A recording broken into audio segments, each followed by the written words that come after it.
Hello दोस्तों, नमस्कार।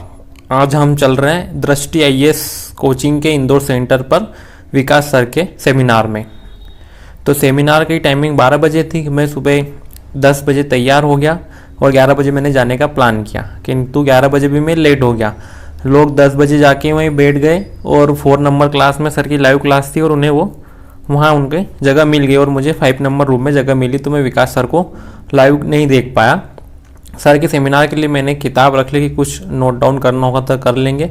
UPSC और एमपीपीएससी रिलेटेड सर का सेमिनार था, कैसे क्या होता है, मोटिवेट क्लास थी थोड़ी बहुत।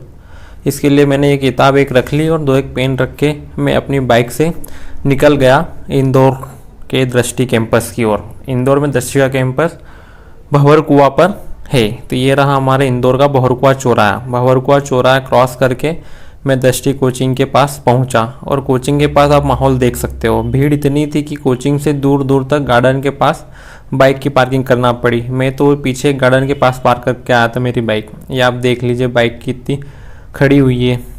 ये कोचिंग का सामने आपको सेंटर दिख रहा है। कोचिंग सेंटर के पास आप देख लीजिए, टोकन लेने के बाद भी अंदर एंट्री के लिए इतनी बड़ी लाइन लगी हुई थी। एंट्री के लिए लगभग से 10 से 15 मिनट लग गए।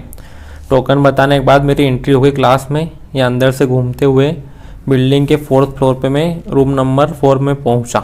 रूम नंबर 5 में सर की लाइव क्लास रहेगी, वो फुल हो चुका है। जो बच्चे सुबह 10 बजे से आ गए थे, ये मिडिल बेंच पे जाके मैं बैठ गया और ये यहाँ पर सर हमें प्रोजेक्टर के दिखेंगे। ये सर की एंट्री हो गई थी क्लास में। जब रूम नंबर 5 में सर पहुँचे तो हमें यहाँ प्रोजेक्टर के रूप में दिख रहा था सब कुछ। सर ने वहाँ पर क्लास चालू करी और हंसी मजाक में जो कुछ था सब समझाया करा।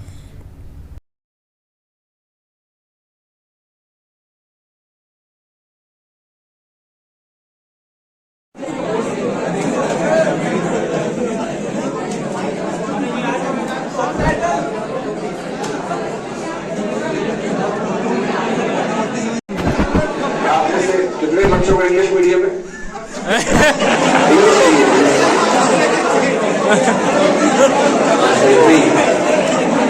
और बाकी हिंदी मीडियम।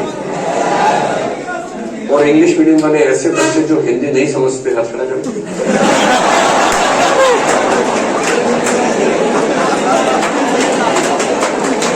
अपने विचारों से उस प्रॉब्लम को इतना बड़ा बना देते हैं।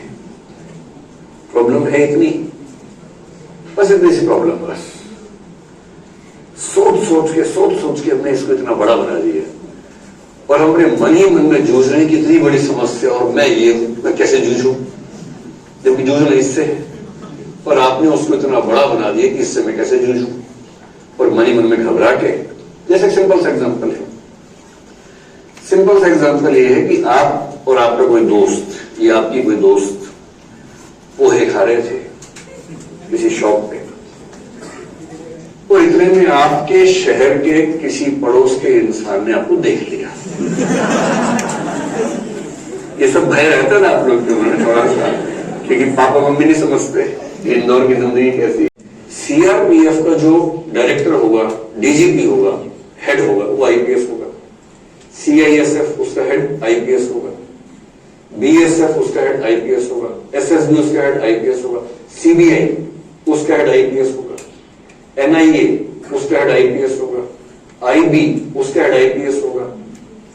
इन सब का हेड होम सेक्रेटरी है। आप वो रैंक समझिए, मैं इसकी बात कर रहा हूं। जो व्यक्ति इन सारी ऑर्गेनाइजेशंस की रिपोर्टिंग लेता हो और इन सब के माध्यम से इंश्योर करता हो कि देश सुरक्षित रहे, ये पद ऐसे नहीं मिल जाता है। इस पद के लिए कम से कम 35-36 साल की सर्विस हाथ में होनी चाहिए, और वो तभी जब 24 साल तक आप सर्विस लेके दिखाना शुरू कर देते हैं। तो मैं उनसे कह रहा हूं, थोड़ा हौले हौले करो भाई, संभल जाओ, जल्दबाजी मत करो। आंसर राइटिंग स्किल्स पे अपने आप में बहुत विस्तृत बात करने की जरूरत है। मैं आपको बहुत ब्रीफ में थोड़ा बताने की कोशिश करता हूं। नंबर 1, आंसर राइटिंग स्किल्स की शुरुआत आंसर लिखने के बहुत पहले होती है।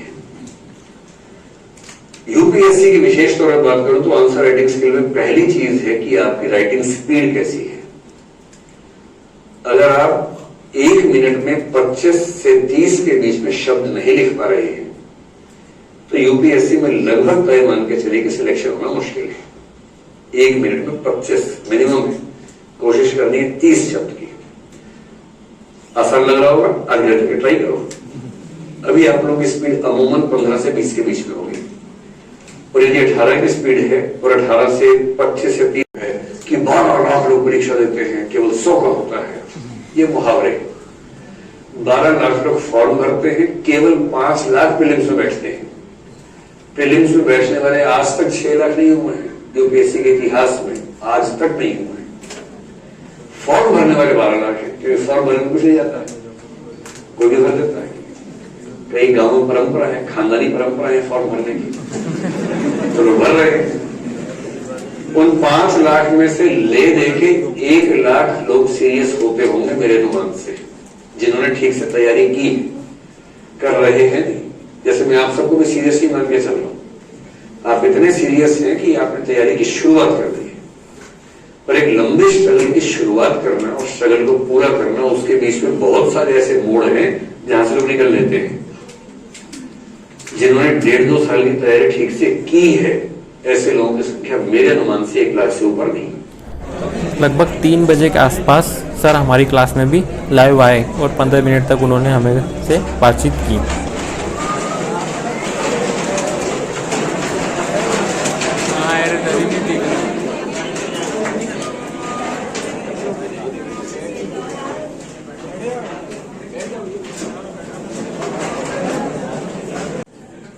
उसके बाद शुरू करेंगे, 6 मई के आसपास से बैच शुरू करेंगे।